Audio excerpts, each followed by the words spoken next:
get is y'all don't know anything about racing. This is true. You're right. You're in the wrong show. Yeah. You're watching the wrong show if you want to hear like super engineer stuff.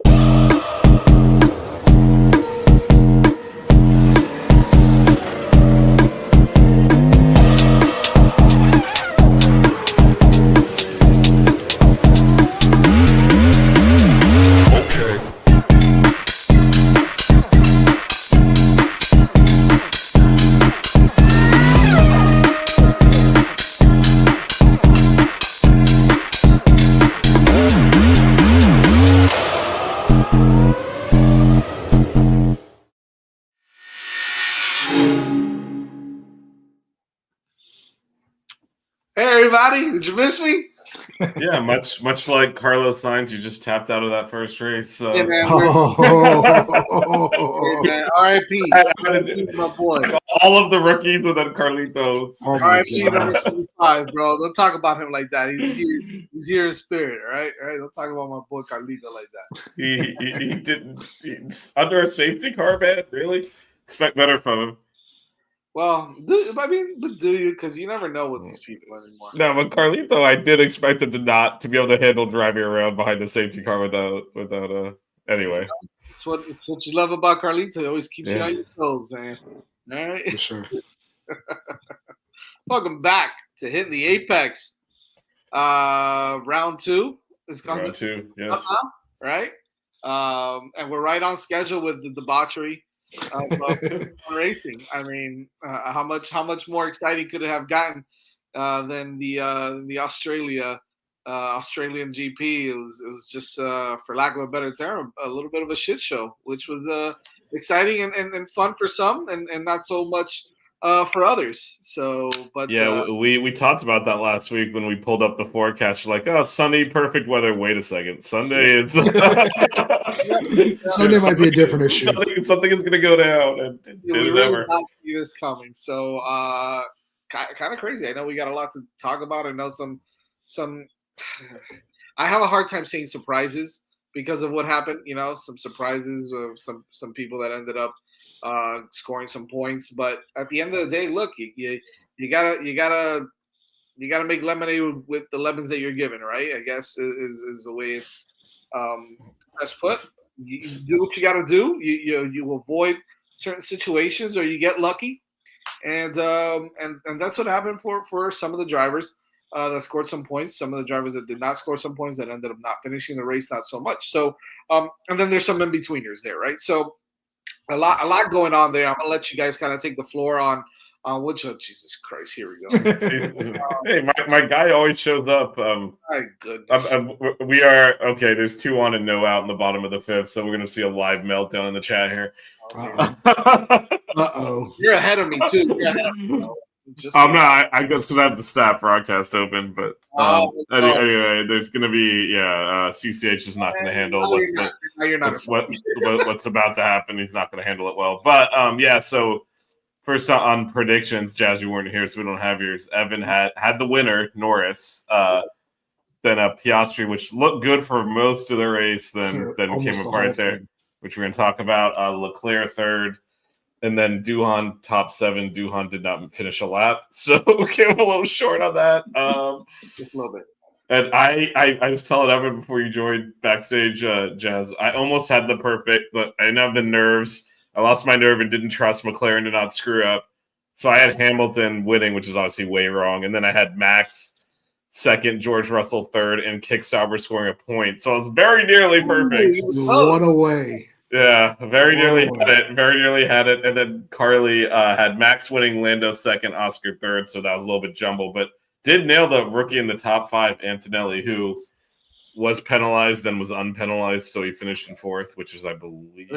The FIA I believe who knows at this point? He's got Bryce Harper, LeBron James, and chosen one, but Antonelli did end up in 4th after, being in 4th, demoted to 5th, and then afterwards back up to 4th. I'm telling you, the FIA is in mid-season form already. I mean, this is for sure. coming out of for sure. I think that Drive to Survive is off to a good start for season 8, so I can't wait to see that one. I haven't even started this season, so I got to start watching. I got to watch this season first. I mean, your thoughts, Evan, on the race as a whole, everything that went down. I know it's a lot. It's a lot to condense into a few minutes, but what do you got? I mean, realistically, I think it was a great race overall. I think that there was a lot of stuff that happened throughout the weekend, not just on Sunday, but a lot of these rookies came in. They showed a lot of really good pace. At times they were faster than their contemporaries, the other guys on their team. There was a lot of points where each one of them kind of shined, as well as we saw kind of the pecking order that we're thinking is going to happen with these cars, where you have realistically that McLaren up front. Red Bull's a little bit behind, but Max just wrings the neck out of that car every single time he gets in it and can keep up with anybody on any given day. But then, the big surprise for me was Williams, man. I mean, that car has real pace in it. I think it's going to be that could possibly be a fourth fastest car in, the year that we're coming into now. So we'll see how that works out. But overall, I just think it was a great race. I originally in my predictions I said a rookie in that top 7, and then we're like, all right, we got to focus it down to who it was. So I picked the wrong one there, but originally, I just feel like one of these guys you're gonna see something out of them, and Antonelli maybe it, but overall, like I said, I think it was just a great race overall, a great way to start off the season, especially for all of us who just want to see a competitive year. What about you, Vish? Yeah, I mean, couple of things. I actually thought, some of these rookies and pseudo rookies, because some of them have a few races under their belt. I wonder how many of them are going to be here at midseason. I mean, the number of DNFs. I know that the conditions were tricky, but Hadjar doesn't even make the keep formation lap. Duhan's out within a lap. Just time and time again, it was the rookies making the mistakes, and we'll see. I mean, Helmet's already circling Liam Lawson, so Yeah. we'll see. We'll see. Who actually survives this season, and after last year, or 2 years ago into last year, there weren't a lot of drivers changes. It was pretty stable. This time, everyone swapped drivers around, so there's going to be, frankly, guys out there that probably don't belong there. And that's not even counting Lance Stroll, who just should have been out of the sport like 10 years ago and is still putzing around there. The other thing I'll say is, I think Piastri blew it. And what I mean by that is, look, those conditions were tricky. I think McLaren made a bad call because, Lando was everything short of just forcing his way into the pits to get his tires changed. And they like, no, we don't want to change too soon. And then they left them both out too long. But Piastri, to me, his biggest mistake, he goes off, which again, I think is more McLaren's fault than the drivers because, multiple laps. We didn't really get Piastri's radio. I guess I could go look it up, but like Lando was over multiple laps. Hey, we need to switch. And they're like, no, we don't want to blink first. And then they waited too long. But if you see how Piastri rejoined, which is where he really effed his race up, he was trying to hold Max off. So he joined really aggressively to try, and he overshot it and beached it essentially, and was lucky he got it going again. And if he had the pace, he could have just slotted, get it back on track, recover it.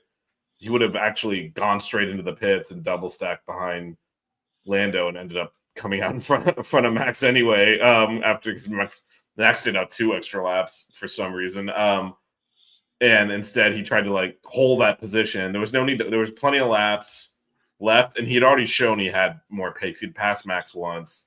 There was no reason to be rash like that and try to hold that position right there. And that was I think where he screwed his race up. He had worse would have finished third, but he probably would have finished second anyway because he would have gotten that place back eventually. So those are the types of things that if he falls significantly behind Norris, then they'll dictate he's the number 2 driver. Right now he's allowed to fight him, but those are mistakes that can't be made. Cost McLaren a ton of points. They're actually tied. We'll look at the stands in a bit, but they're tied with Mercedes and the constructors because he threw those points away. So, not great from him. What did you think about the team orders? Just throwing the question out there. Because we saw early in the race, they called that team orders out, no fighting, stop behind him. And you could hear in his voice, Oscar's voice was just like, well, so that's not, okay, so whatever, there was a bit of a, this is one of the problems with the way that this sport is covered now is everything is meant to heighten drama.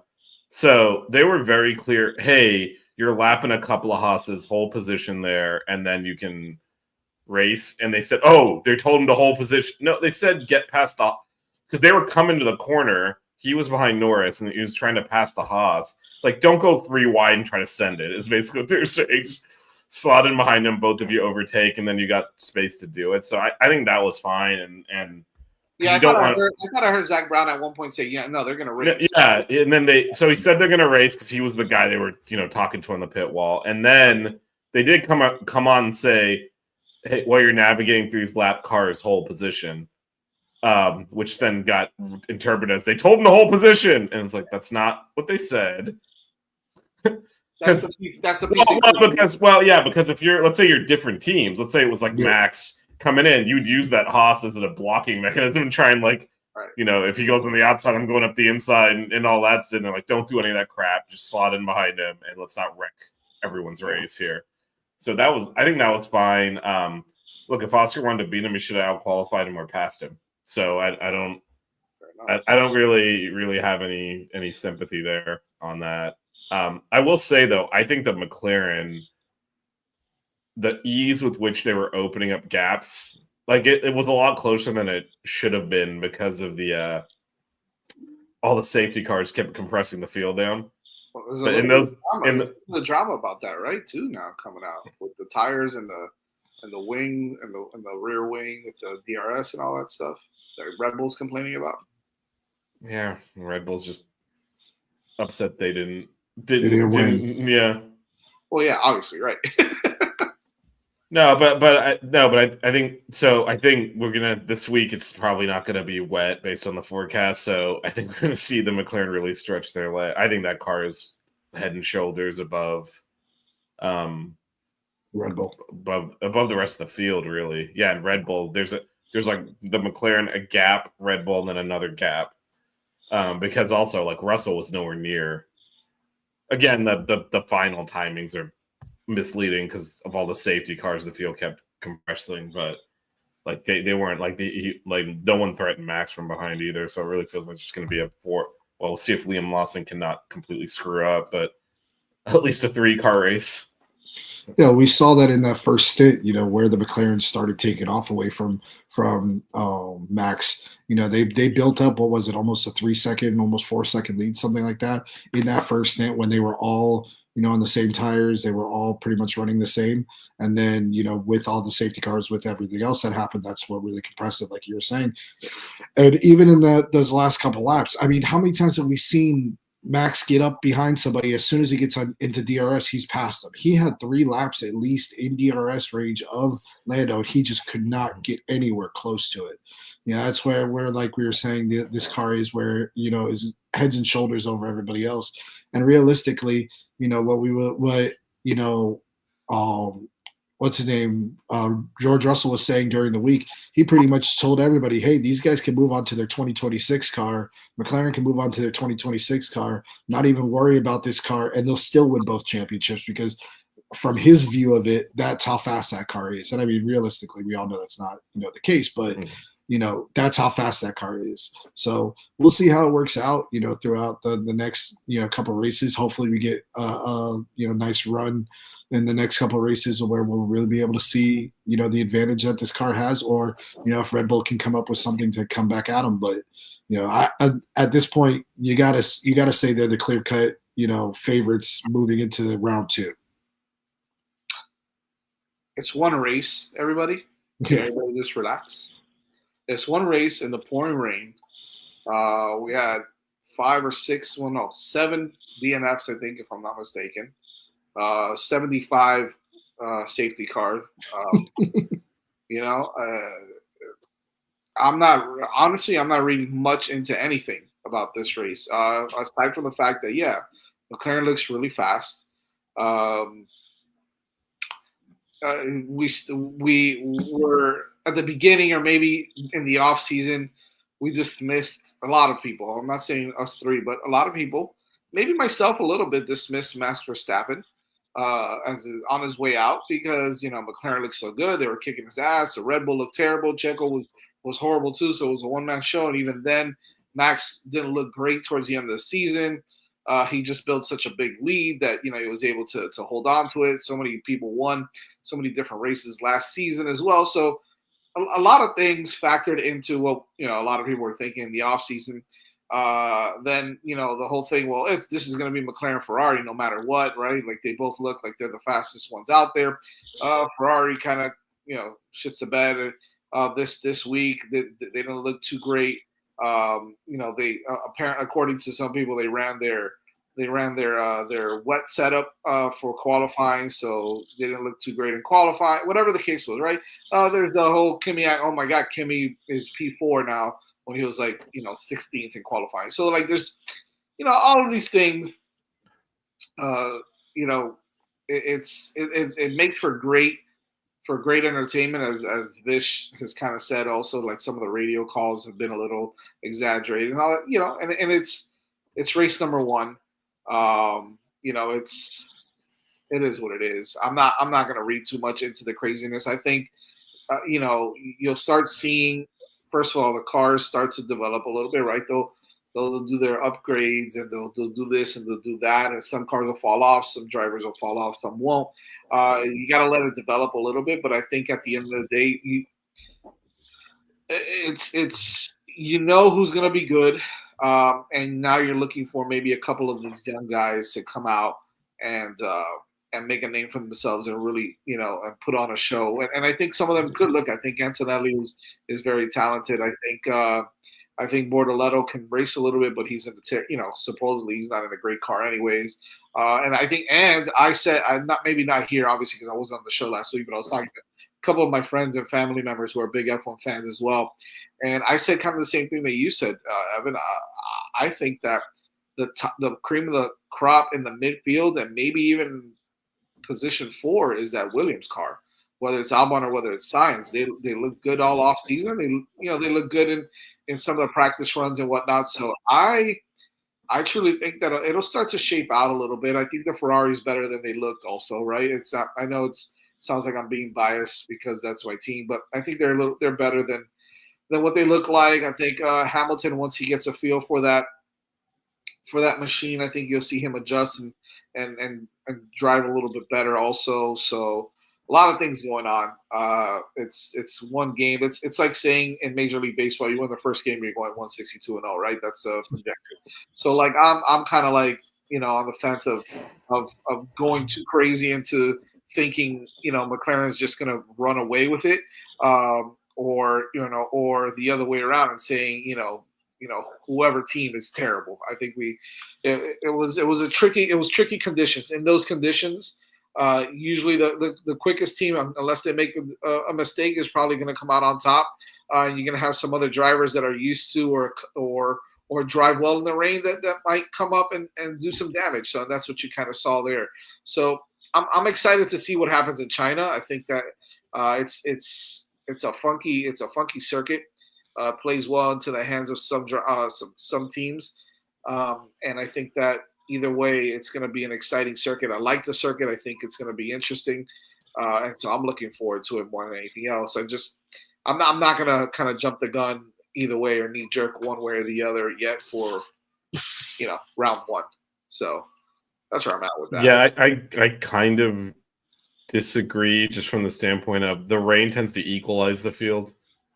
And even in the pockets in between safety cars, the McLaren was clearly head and shoulders above the rest. I don't read too much into Ferrari's positioning. They took a gamble. It didn't pay off. I think it was worth it. Everyone's like, they screwed the strategy up. I don't think so. They got to try something. Leaving him out there instead, right? Well, yeah. I mean, they left him out there on dries. It ended up being a mistake. Sure. It cost them a couple of spots. But if they don't do that, there's no. Well, I mean, they're gonna finish 6th and 7th instead of 8th and 10th or something. Yeah. Like, who gives a shit, honestly? So, I think it was worth the gamble. If somehow the rain held off, they were in position to win. And they actually got, it kind of worked in the sense that they were able to pit under a safety car, so they didn't lose that much time when they ended up pitting. So they did lose some track time. They lost a couple of positions, right? But to me, it's worth a gamble because they're like, if somehow, the rain wasn't as hard as they'd predicted, or, they're able to hang it out there and everyone had to pit again because it got dry enough for dries, they were going to win the race. Yeah. And so to me, when you're sitting there in like, fifth, sixth, that area, roll those dice. It's worth a shot. And I think people are like, oh, haha, Ferrari screwed it up. I don't think so. No, I don't think so. You're I in that think position to gamble. When you're at the top, you have the fastest car, you got to be a little bit more concerned or you don't want to screw up. When you're where they were sitting, give it a shot. What's the worst that's going to happen? They ended up 7th or 8th and 10th.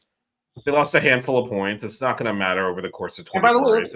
that's part of being a good team, a good drivers as well as the strategy of it all. It's not just about race. Well, they definitely trusted their drive. I mean, they have 2 of the top drivers in the grid, so they're like, they'll at least keep it on the track and won't end up in the wall. So at the worst case, you have to pit again. They'll still bring the car home. Whereas maybe if you have a less experienced driver, like if I leave him out on slicks, he's going to crash, which we saw with all of the unexperienced drivers pretty much.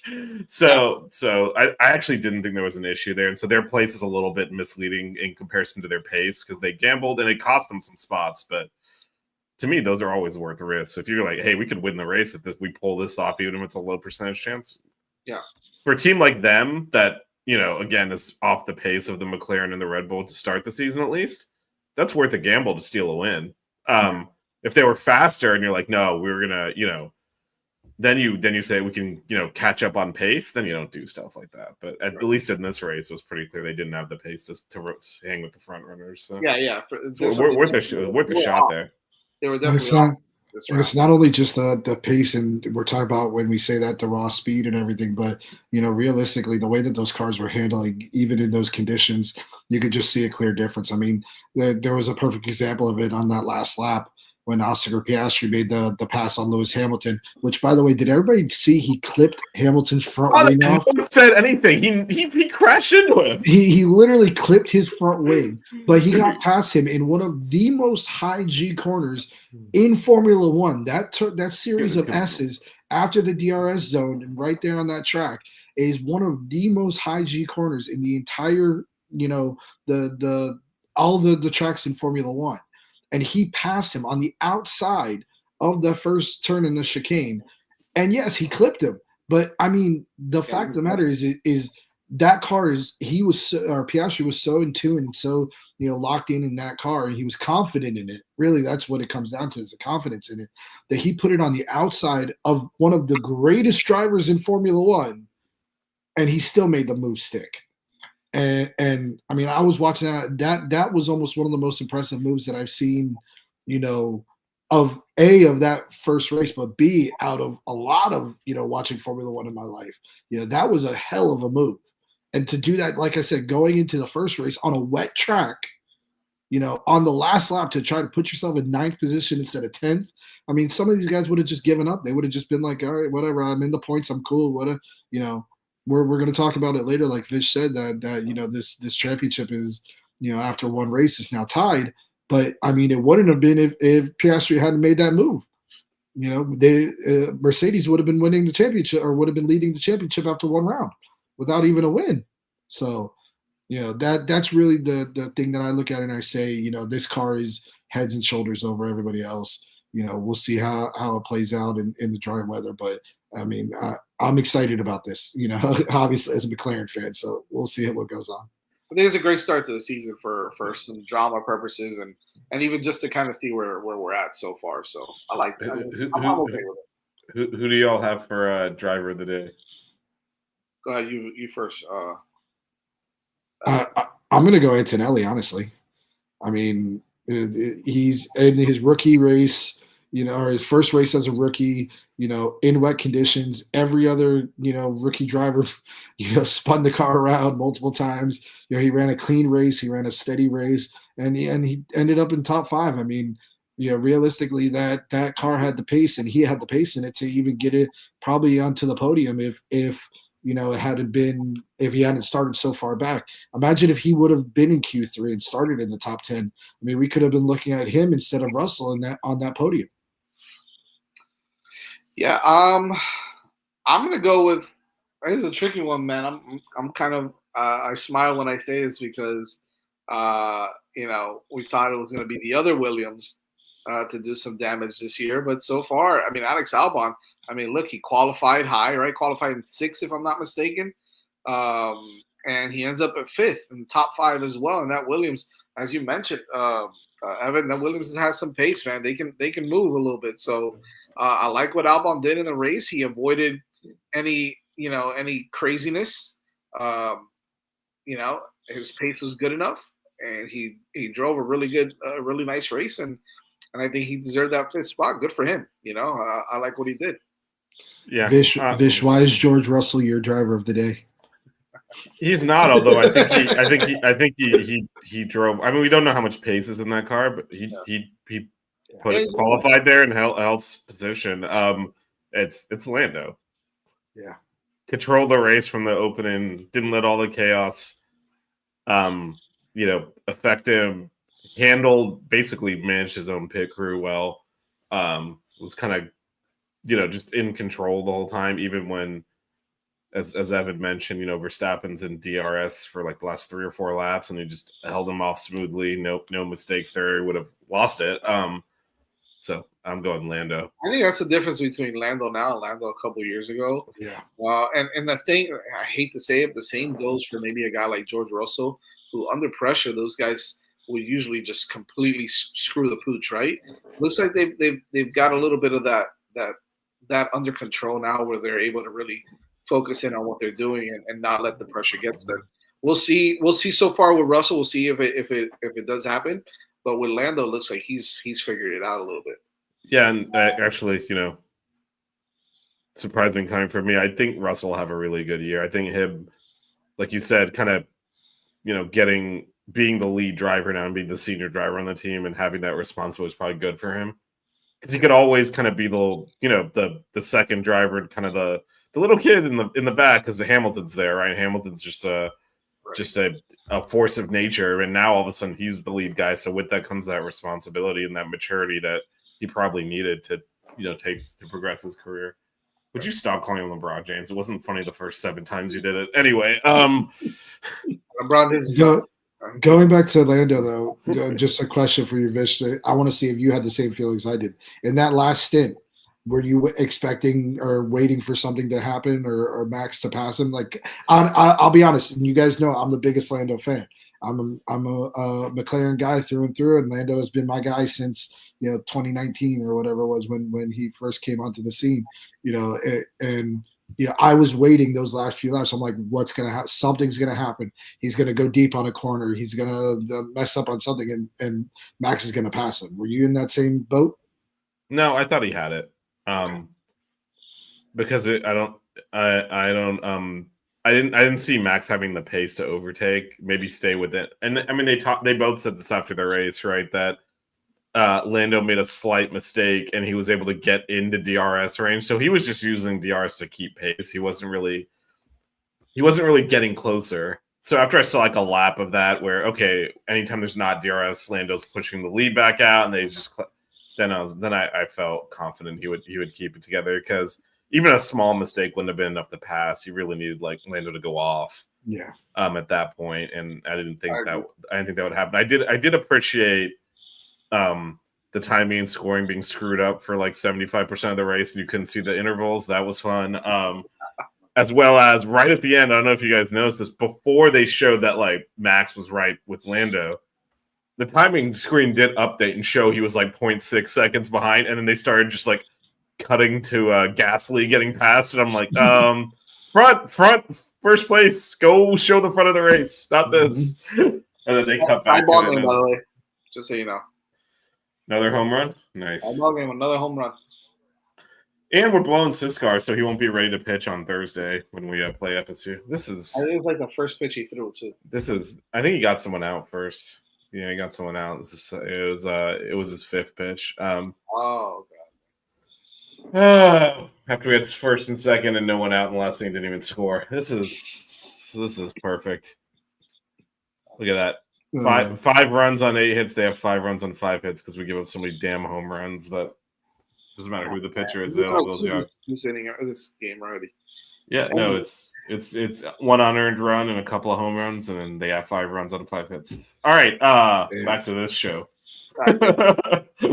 Here's the driver standing. I mean, it's one race, so it's the same as what we were just looking at, just in point format. As we said, the constructors, Mercedes, because of the points haul and Piastri's mistakes, sitting there at 27. That's like Jazz, pull the franchise man 7th. Oh no! That's it. Behind Sauber. Dude, Behind Sauber. Cancel the year. Cancel 2026. I mean, kick Sauber 6, Ferrari 7. Unbelievable, man. Yeah, man. All right, yeah. There's nothing much to see there, obviously, as the doesn't mean anything at this point in the season. All right, on to China. China, let's do it. The Chinese Grand Prix. This is one that took a little bit of a hiatus, right, during COVID, and then came back. Yeah, it's been on and off multiple times in the last since it became a race. I think the big thing here is this first sector. Yeah, it's all downhill, falling away from the drivers. So it looks like a lot of slow corners here too, huh? After high speed. Yeah, and again, this one is really tough to stop on because it's a wide track at this point between turns 1 and 2, right? And it's all falling away from the driver, so you really got to kind of nail that corner to come through there clean. So first corner should be interesting. It should be. This one's. I think this one's fun. I think this is why I think like a race like this is a good race for a Ferrari team who does well in slow corners. Who maybe their top end pace is not with the McLaren, and but I think that's what'll keep them in this race is being able to make up some time and to be able to stay on with some of those quicker cars maybe on those slow turns, and then you just got to hold some off in the long straights. But I think that's why they could do well in this race. I still think obviously McLaren and Max and even Mercedes I think will be competitive, but I think those top 4 teams are really going to be fighting it out for the podium this time around. Yeah, Evan, what are your thoughts on this track?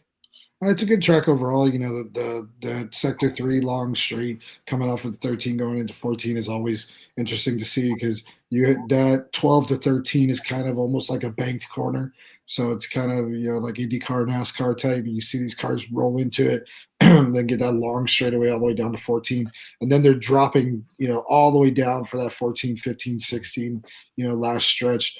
We had a pretty decent race. Was last year, the year before, when it was raining for qualifying, and it was like chaos because guys were going off the track right at turn 16, and we weren't sure who was going to be the pole sitter. Lando got it, and then he didn't get it because they took it away because he went off track, but then they gave it back to it. So there's always exciting racing when it comes to the Shanghai International Circuit. So it's going to be another good race, I think, overall.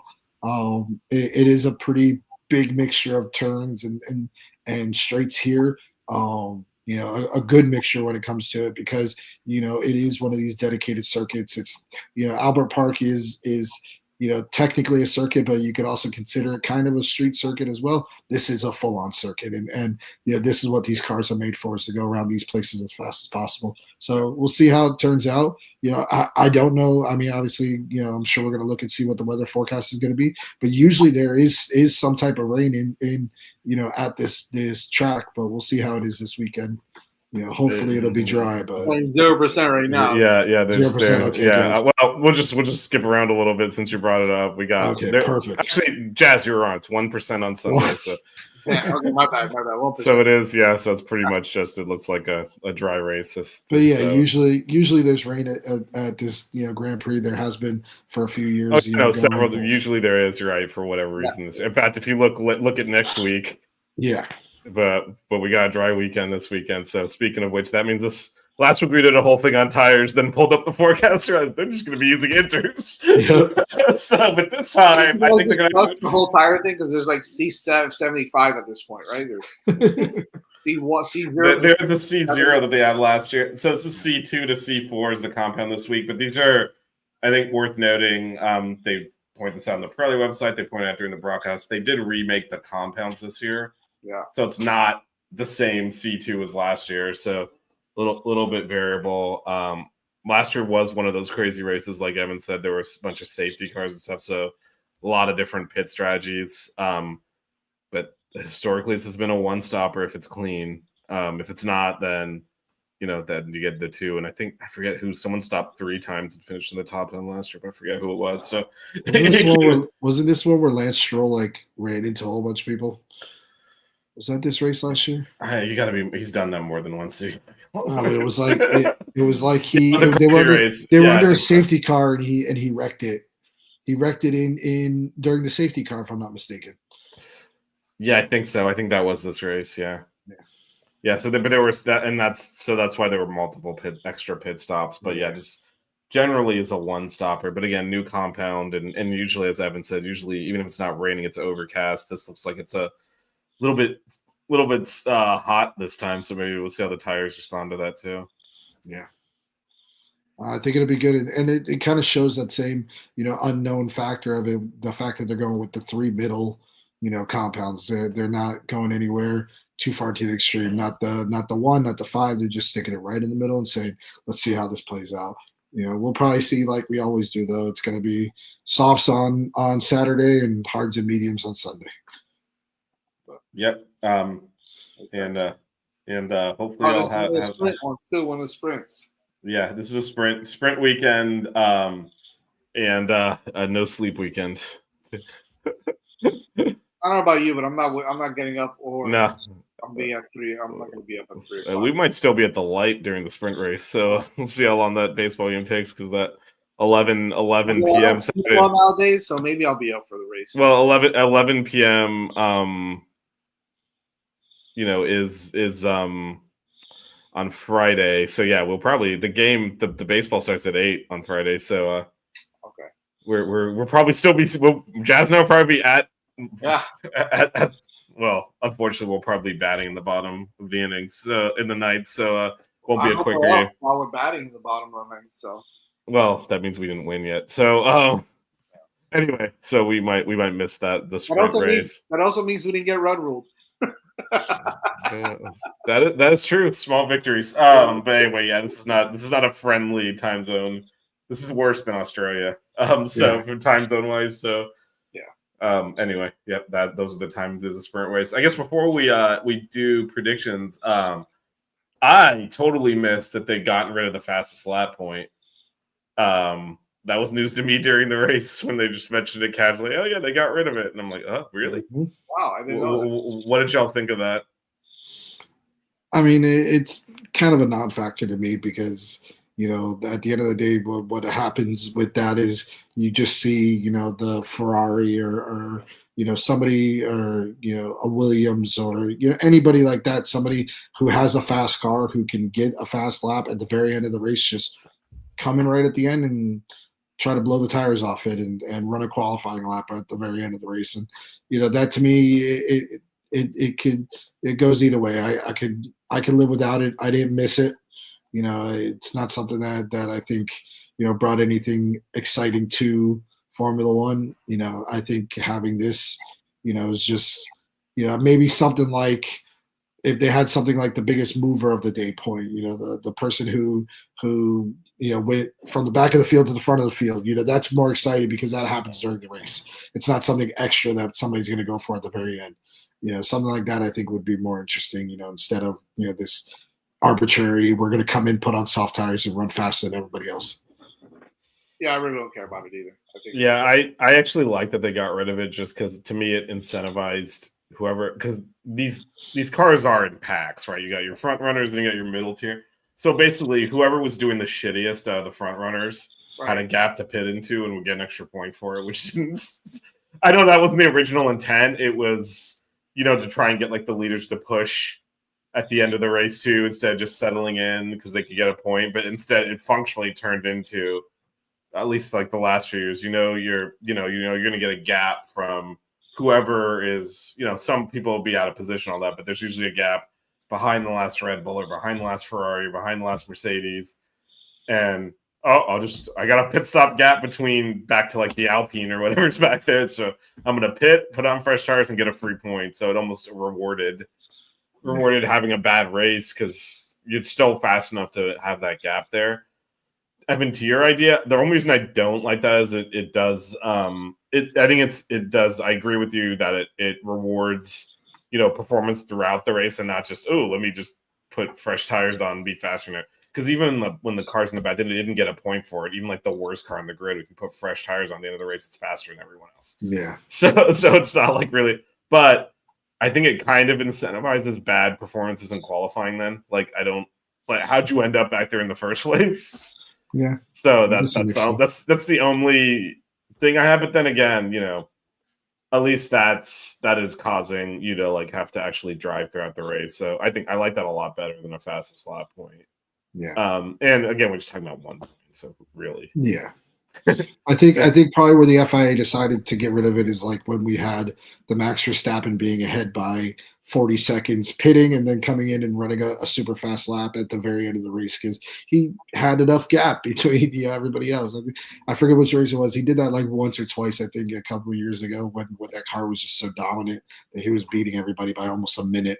That it was just like you could come in, put on some slick tires and still be out faster than everybody else and still win the race easily. So, I think, or I don't know if it was him or maybe Sergio did it from second place or something like that. Somebody did it like that was running in the top 3. Yeah. Eventually and I think this year is actually going to be even more ripe for stuff like that, which is another reason they killed it because, the like Ferrari, McLaren, Red Bull, they're going to keep developing these cars. There are several teams that are, after 4 or 5 races, going to be like, forget this, on to next year. So you're going to see these huge gaps develop between the front runners and everyone else, which is exactly where they would pit in there just to steal a point for no. I mean, it's not good racing. It's not really an earned point. So I'm fine with that. All right, prediction time. We already got CCH. Lando, Max, LeBron. I'm not doing I know who he wants to. But I'm gonna. Yeah. Okay, but we're holding him to LeBron, so we won't get credit unless LeBron goes out to China and yeah, perfect. Okay. Nice. Okay. I'll take that. You want to go first? I'll go first. You can use that as your surprise pick too. If LeBron actually goes out there and drives a car and finishes third, that is definitely a surprise pick. So. That would be very surprising. I think for this one, I think I'm gonna go with Lando Piastri, and then I think that Leclerc squeezes in because, like I mentioned earlier, I'm a Ferrari fan. That's it. Because I think they're going to do well in those slow corners, and I think that's going to give them an opportunity to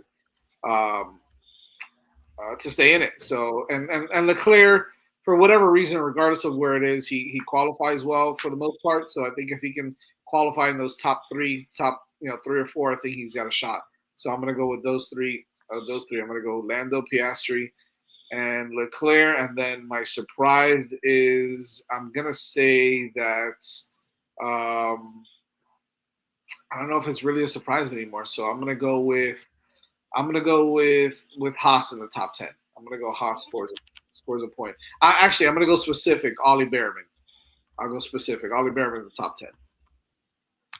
All right. Surprise, right? It's a surprise. Yeah, no, that definitely works. No, that definitely works. The all right was not like, all right, fine, we'll let you get away with that. No, that definitely works. All right, my turn. I'm going Lando, Oscar, and then Hamilton. I'm gonna put Hamilton in third place. I think Jazz made good points about the fact that the Ferraris are probably gonna have a little bit stronger time around the slower corners. Hamilton, we already know, is really good at this track. He's been good at this track in the past, and even last year, he ran well. Again, I think that they want to have they're going to want to have a better, race this race than last, and they're going to come out, and we'll see how this, Red Bull fares in this race.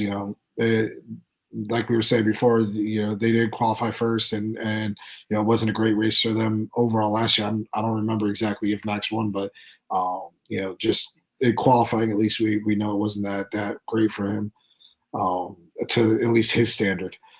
So I'm gonna go, like I said, Lando, Oscar, and then Lewis, and then my surprise pick is I'm gonna say the formation lap hero of this past race, Isaac Hadjar, is going to out qualify and out race Yuki Tsunoda. He's going to be ahead of him in the entire weekend. I think Yuki looked pretty good this last race. Right? Yuki did look good, but I think that Hadjar has a level that I think that Yuki isn't quite at when it comes to just raw overall pace and ability. You got to remember, this is Isaac Hadjar won the F2 championship last year. The kid is a very talented kid, and you heard a lot this weekend, especially from Anthony Hamilton, Lewis Hamilton's father. He went straight up to him after he wrecked it and was like, you're really good. He knows his pace. He actually, complimented him on his pace. He said, this is your first race. It's wet, basically, consoled him because he was pissed. He was upset. And I think you're going to see him come out this weekend and really show what he is and how he really is, obviously. And on top of that, I think Yuki's going to have kind of an interesting weekend. There was some interesting news that came out, just the past day or so with Honda, where Honda's saying, "Hey, he's on his own. We're not supporting him, moving forward after this year. We're not going to vouch for him." So, I know I've been calling this entire time that Yuki's going to go to Aston Martin because they're getting the Honda engine next year, but that could change now. That could change, how this works out. We don't know what kind of headspace he's in going into this week, getting news like that. So, like I said, my surprise is I think Isaac Hadjar is going to come out and have a much better, week, obviously, than this week crashing out of the formation lap. But that he will be ahead of Yuki Tsunoda throughout the whole weekend, qualifying and the race. So shout to Brandon through his prediction there before CCH felt the need to remake his exact same prediction twice. He's got George Russell winning, Lando second, Max third. I am not going to pretend like I'm capable of fact checking any of this, so you two can have it out. Well, a lot of won it last year. I think Hadjar won it the year before, right? Something like that. Whatever it is, anyway. I've got. I mean, this isn't exciting or anything. You're right. Lando, Oscar, and Max is my top three.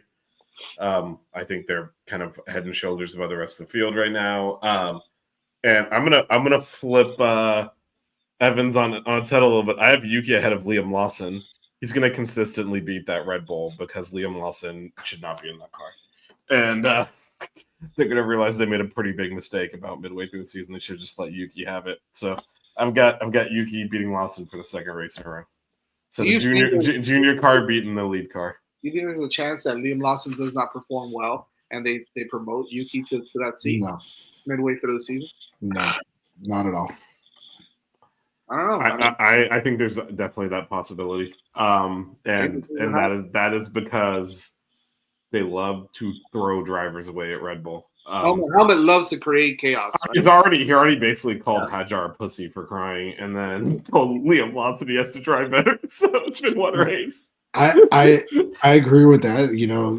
He does like to throw his drivers out like that and like say get rid of them. But at the end of the day, I don't think that they want to promote Yuki up to that main Red Bull seat just because I don't think that I think they just have Yuki there in that seat just because of the Honda situation, even though now Honda's saying that they're not going to have his back. I think that's why he was there. I don't know necessarily be Yuki in there, but we'll see. Maybe somebody else. Yeah, I don't necessarily know that Yuki will replace him, but but I feel Liam Lawson's should not be getting comfortable. Meanwhile, the Jazz, the leadoff runner, is on in the 7th here for FAU. We know where this is headed. We know where this is headed. And they still have Siskar in, right? Yeah. We'll see how much of the bullpen they'll end up using up here. All right, we'll see. Strikeouts, errors, and giving up home runs. Good way to lose games. Sounds like a fun time. Anyway, we'll be out at the light this weekend, Thursday, Friday, and Saturday, to watch the Canes play FSU. It'll be a great time. Come on out. Come hang out with us. Good times. Anyways, yeah. Hey, there's no Canes March Madness this year, right? No. Kind of camp a little bit short. Didn't qualify for the ACC tournament, but these are minor details. So, but you know what? That's neither here nor there. Okay, guys. Yes. Oh man, catch us every Tuesday here on YouTube. Follow us on 5 Reasons, F1_5 Reasons, and of course you can always watch us YouTube live every Tuesday nights at 8 p.m. Did I miss anything? No. I mean, we're not calling him that, and so I will not acknowledge these questions. Perfect. All right. See you guys later. Bye.